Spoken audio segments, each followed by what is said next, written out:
प्यारे बच्चों, स्वागत है आप सभी का। हम लोग पढ़ रहे हैं 12th क्लास की फिजिक्स की unit atom, molecule and nuclei. पिछले लेक्चर में हमने आपको बताया था न्यूक्लियर फिशन के बारे में, न्यूक्लियर चेन रिएक्शंस के बारे में और उनकी टाइप्स, जैसे कंट्रोल्ड और uncontrolled nuclear chain reaction.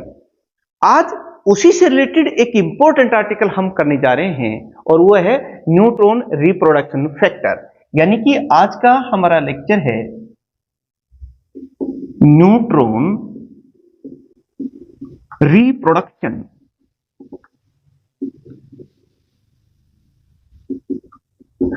Factor. हमने देखा था कि न्यूक्लियर फिशन रिएक्शन में, या यूं कहिए न्यूक्लियर चेन रिएक्शन में, 92 यूरेनियम 235 का वहां फिशन हुआ था एक स्लो न्यूट्रॉन के द्वारा, और उसमें 3 न्यूट्रॉन ऑन एन एवरेज वहां पैदा भी हुए थे। तो अब किस रेट से वो न्यूट्रॉन्स पैदा हो रहे हैं, और यानी कि उनका प्रोडक्शन किस रेट से हो रहा है, और किस रेट से उन न्यूट्रॉन्स का लॉस हो रहा है।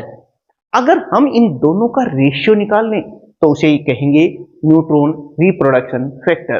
और इसी से हमें पता चलेगा कि वो जो रिएक्शन है वो कांस्टेंट गति से या स्टडी स्टेट कंडीशंस में चलती रहेगी, या फिर एक्सेलरेट करेगी, या फिर डीएक्सेलरेट करेगी। वो इस न्यूट्रॉन रिप्रोडक्शन फैक्टर से ही पता चलता है। एक्सेलरेट का मतलब और ज्यादा बढ़ जाएगी, एक्सप्लोजन तक हो जाएगा, जैसा कि एटम बम में होता है। और डीएक्सेलरेट का मतलब होता है कि रुक जाएगी, खत्म हो जाएगी, रिएक्शन आगे प्रोसीड ही नहीं करेगी। तो चलिए, अब आपको पता चल गया होगा कि न्यूट्रॉन रिप्रोडक्शन फैक्टर है क्या। It is defined as the ratio the rate of production of neutron and rate of loss of neutron in a nuclear chain reaction and it is denoted by K। लिख दें? चलिए मैं लिख देता हूं। आप क्या लिखेंगे?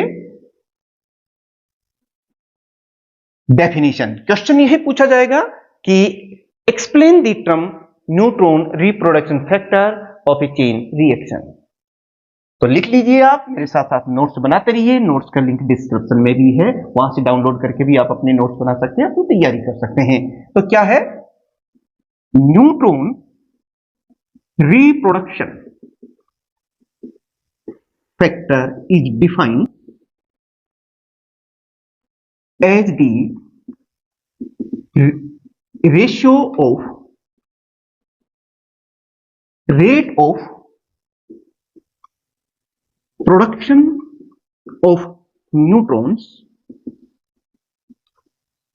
and the rate of loss of neutrons in a nuclear chain reaction। इसको डिनोट किससे करते हैं? के से करते हैं। इट इज डिनोटेड बाय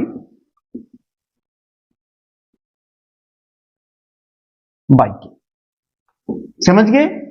इसको हम अगर मैथमेटिकली इस चीज को लिखना चाहें तो हम ऐसे लिख सकते हैं कि ये जो हमारा न्यूट्रॉन रिप्रोडक्शन फैक्टर है, ये किसके बराबर होता है?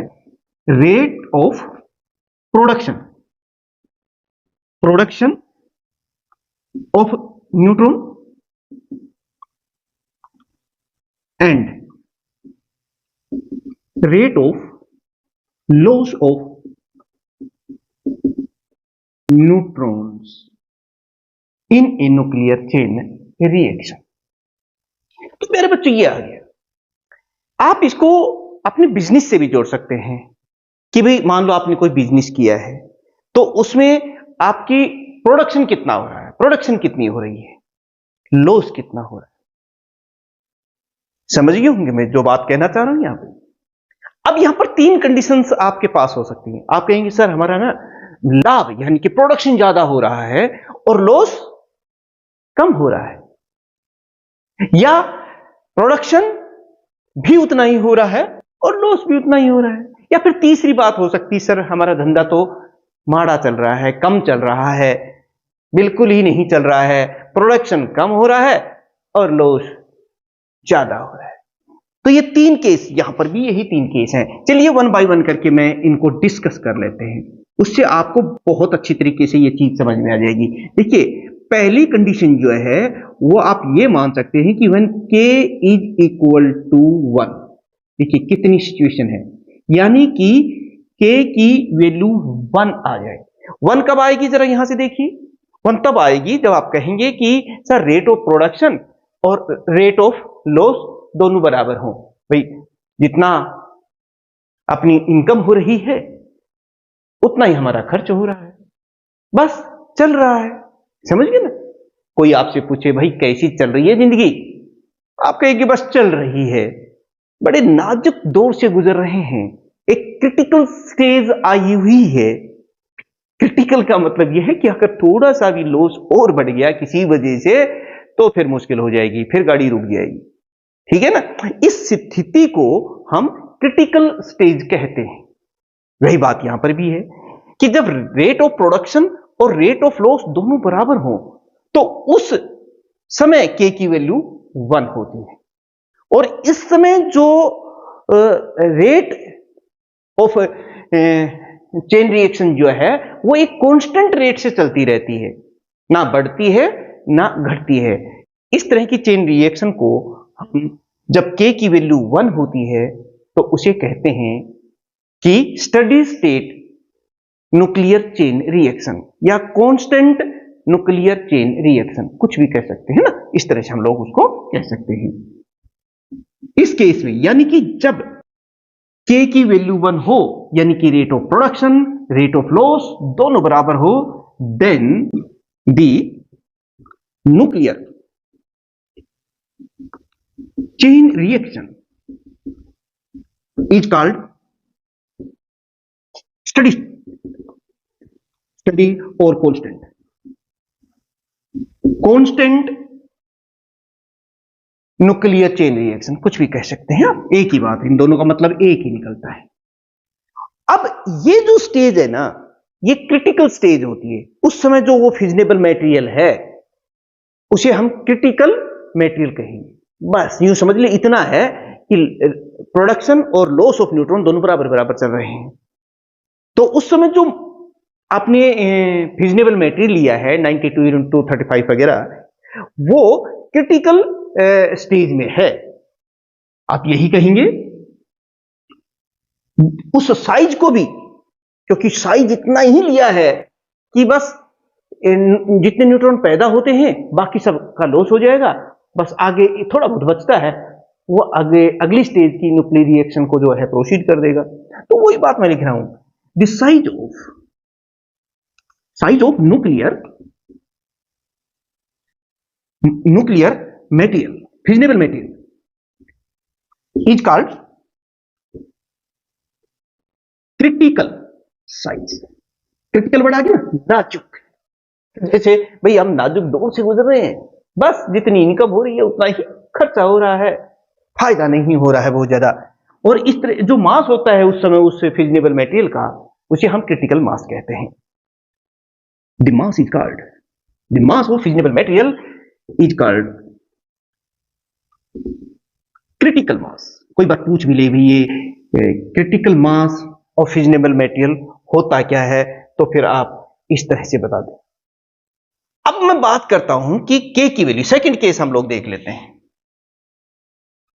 केस यहां पर देखिए प्यारे बच्चे, अब बात आती है कि अगर k की वैल्यू 1 से ज्यादा है।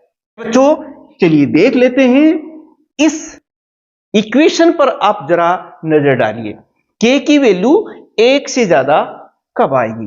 जब रेट ऑफ प्रोडक्शन ज्यादा हो न्यूट्रॉन्स का और लॉस कम हो।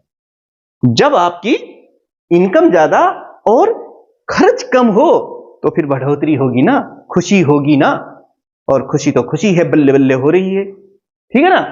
तो उस स्टेज को हम ऐसे ही कहते हैं। यहां पर भी बल्ले बल्ले हो जाती है कि जब न्यूट्रॉन का प्रोडक्शन ज्यादा हो रहा हो, लॉस कम हो रहा, तो वो न्यूक्लियर चेन रिएक्शन एक्सेलरेट करेगी, आगे की तरफ और बढ़ेगी, और ऐसे बढ़ते बढ़ते क्या हो जाता है, एक्सप्लोजन हो जाता है।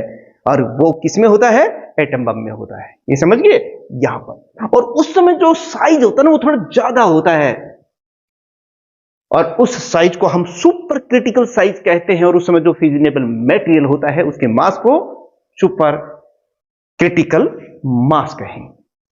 समझिए, इन दिस की ये देखिए के की वैल्यू ज्यादा हो जाती है, देन तब क्या होगा, then the nuclear reaction, nuclear chain reaction accelerates and बढ़ती रहेगी, एक्सेलरेट्स होगी एंड कॉज एक्सप्लोजन, जैसा कि एटम बम में होता है। और the size of material is called super critical size and mass is called super critical mass. प्यारे बच्चे समझ गए होंगे। अब बात कर लेते हैं, एक और कंडीशन भी आती है जो आपके बिजनेस में, आपकी लाइफ में नहीं आनी चाहिए। वो कब, जब के की वैल्यू 1 से कम रहती है। आप एक स्क्रीनशॉट लीजिए, फिर मैं उस कंडीशन के बारे में भी आपको बताता हूं। केस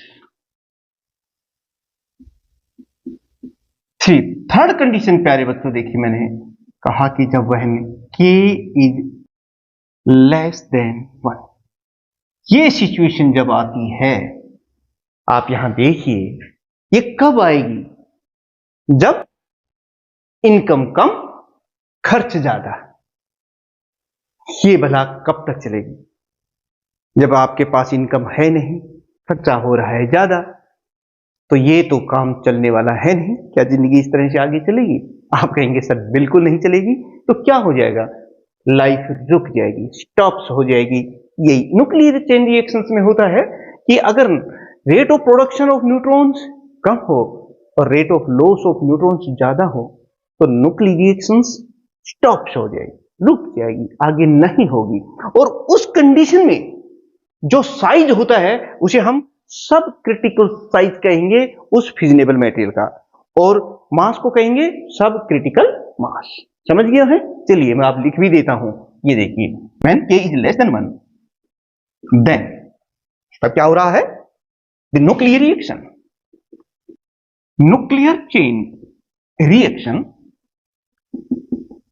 डीएक्सेलरेट्स। डीएक्सेलरेट्स का मतलब कम होती चली जाएगी, and comes to halt, halt के लिए स्टॉप्स, रुक जाएगी। और उस समय जैसा कि मैंने पहले ही बताया, जो साइज होगा फिजिनेबल मटेरियल का वो क्रिटिकल साइज से भी कम हो गया है। जो आपने लागत लगाई है ना, वो जितनी होनी चाहिए थी उससे भी कम है। आपकी दुकान में जो मटेरियल है, जो चीज आपने रखी है वो कम है, इसलिए वो धीरे धीरे उनका वो कम होती चली जाएगी और खत्म हो जाएगी। ये देखिए, the size of material is called sub critical size and its mass is called sub critical mass. ठीक है प्यारे बच्चों, इस तरह से आज आपको न्यूट्रॉन रिप्रोडक्शन फैक्टर की डेफिनेशन और उसके जो दो डिफरेंट केसेस हैं वो बहुत अच्छी तरीके से समझ में आ गए होंगे। ऐसे ही सभी आर्टिकल्स को, सभी टॉपिक्स को समझने के लिए आप अपने इन चैनल्स को, जिनका लिंक डिस्क्रिप्शन में है, उन्हें सब्सक्राइब कर लीजिए, लाइक और शेयर कर दीजिए, अपना नाम बता दीजिए कमेंट्स के माध्यम से, आप कहां से बिलोंग करते हैं ये भी बता दोगे तो और अच्छा होगा। आप सभी स्टूडेंट्स इसी तरीके से मन लगा करके पढ़ते रहिएगा, अपने नोट्स बनाते रहिएगा, अपने साथियों के साथ ऐसे ही खिलखिलाते रहिएगा, अपनी सेहत का ध्यान रखते हुए अपने गोल की तरफ धीरे धीरे ऐसे ही आगे बढ़ते रहिएगा। मिलते हैं एक और इंपॉर्टेंट आर्टिकल के साथ, तब तक आप सभी स्टूडेंट्स का बहुत बहुत धन्यवाद।